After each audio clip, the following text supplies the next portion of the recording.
Yeah, exactly. So I came to the Facebook of things, and I choose this term because it's probably the easiest way to imagine Internet of Things, because everybody knows Facebook or similar tools like LinkedIn, for example. So what do we envision when we say Facebook of Things or when we say Internet of Things? It's actually very, very simple. It's no rocket science. The vision is that each individual item with its unique identifier has its own space on the cloud, on the internet. And there's status field linked to this item. So what could be an item? It could be a car, but it could be something very simple like the medication you just have in your hand. So this item has status fields which get updates. And they need updates. If they don't get frequent updates, then it's no real reason to look on it. So the status fields could be very simple things like could be the owner, or could be, for example, if it's food, remaining shelf life. So it depends very much on the product. A car will have different status fields than a medication or than food. I need to get the next. Yeah. So you could say, yes, this information I can also get on a different way. I can look in my papers, I can look Google, but the key thing here is that with Internet of Things, you get all this information in a certain way. So it has to be, first of all, individual, so linked to the item, also personal, it is in context to you if you own the item. It has to be convenient, so no long searching, right? It must be fast. And timely. Timely is one of the most important things. I will come to some examples later. Furthermore, very simple things like, let's say, the alcohol bottle you have in your hand or the medication you have in your hand will become intelligent through IoT. And the even stronger one, simple things will start to talk to each other. It's really one of the strongest. Not always directly, but indirectly through the cloud, through some algorithm in the cloud, they might get their status update. So that is the most powerful, that are the most powerful tools that Internet of Things will provide, especially when you think on the consumer. It's not always the consumer. The same concept would also apply, for example, in production automation. So how does it work, especially in the context of RFID? If you think about something more complex, an electronic device, a mobile phone, then it's easy because they have web access anyway. But for RFID, it's very tiny chips that are inside. It's not allowed to cost. It's in the cents area that an RFID label is allowed to cost. So how can they do updates to the internet? They need a tool, they need a bridge, and for RFID, it's the RFID reader. So on the upper part, you see in terms of UHF labels, which are used in the fashion industry already in billions today. It's UHF readers, which are either handheld readers or stationary readers. You see some of the antennas that are used at the exit gate of shops. You see it in the picture. So some of these updates here are done automatically. It tells the shop, item is in the back room, it's on the shop floor where it should be, or it's already sold or stolen. If stolen, then please replenish. With other technologies, the reader is already part of your mobile phone with NFC. Most of the phones have NFC capability already today.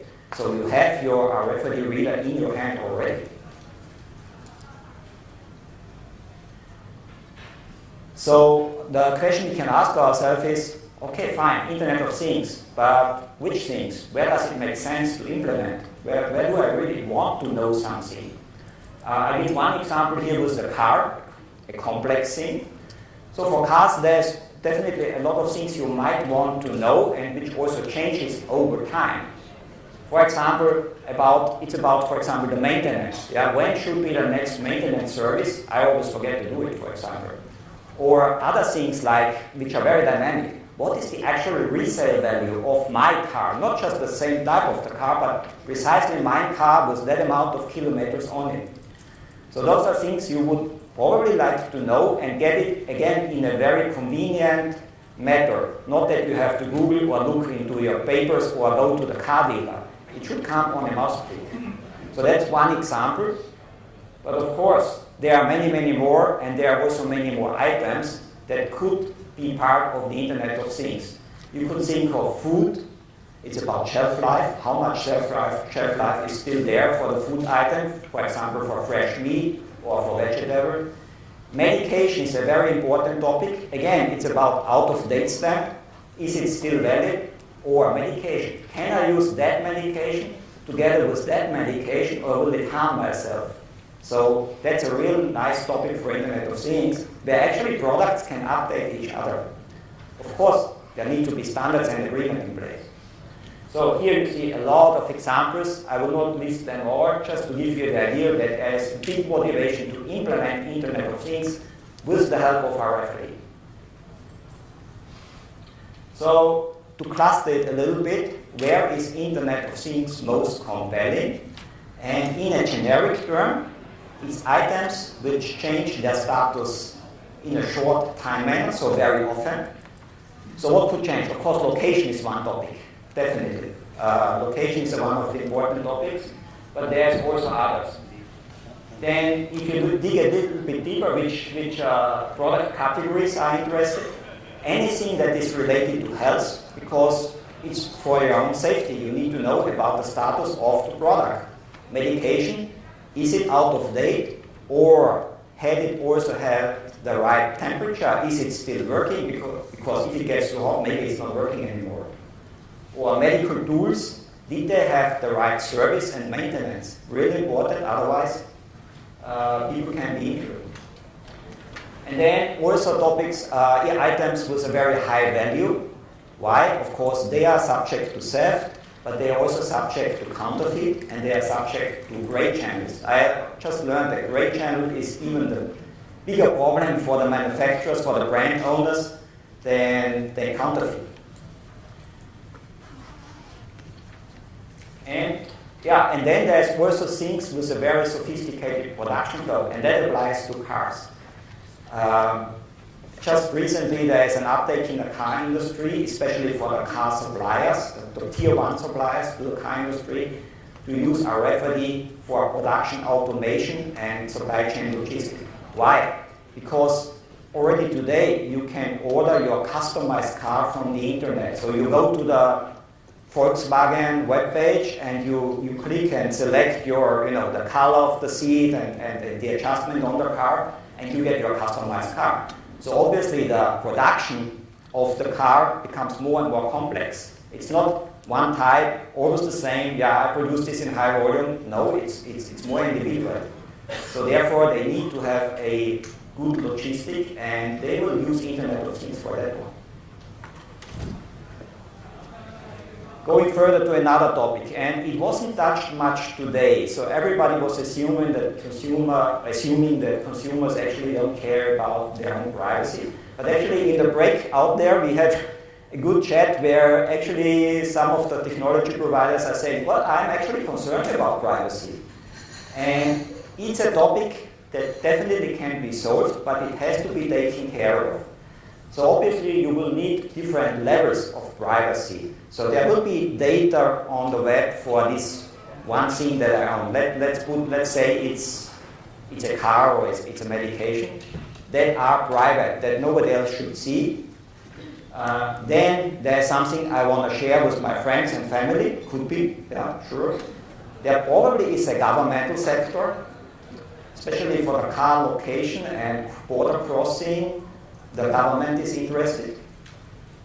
And there will be a public section, which I don't care, everybody should know. Maybe they give me some hints here, and it's for the good. So obviously there must be different levels.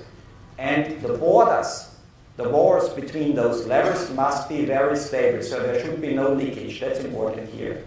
So how to do that? It's not a simple answer. Of course, you need a lot of security concepts. There are companies who just deal with the security concepts on the IT level. On the chip level, we as a chip provider can offer secure authentication using a real encryption. But for the overall concept, of course, it has to be taken care by the internet provider, by companies that manage the Internet of Things. Important is that it's taken care from the very beginning so that we don't run into a problem.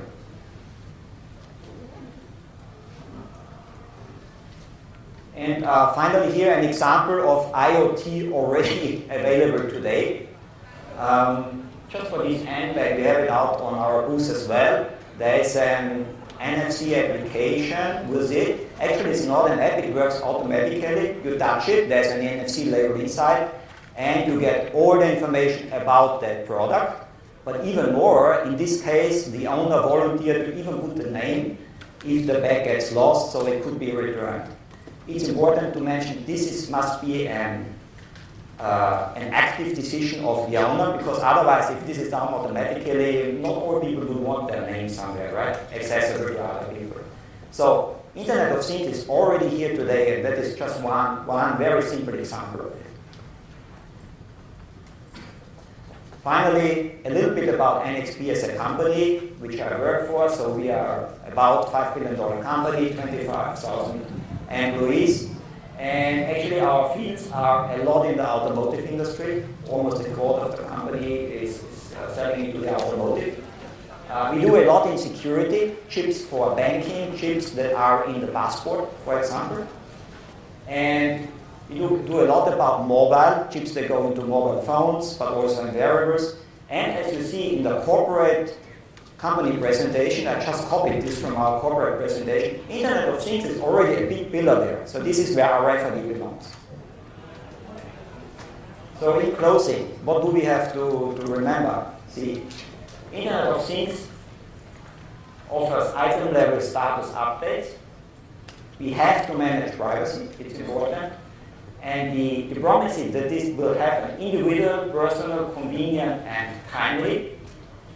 And it's here today. It's not something for the future. It's already happening today. Just jump on the train. And with this, I just say thank you.